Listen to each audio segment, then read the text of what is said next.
How to add record button on Control Center on iPhone. With iOS 11 or later, you can create a screen recording and capture sound on your iPhone. Before recording your screen on iPhone 12, you need to add the option to your Control Center to find the controls easily. Here's how to add it. On your iPhone 12, tap Settings.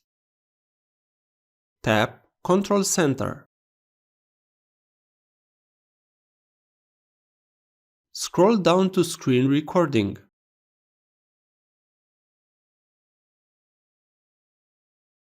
Tap the green plus logo next to it. Screen recording controls have been added to your Control Center on the iPhone. How you can see, I have the button on the Control Center.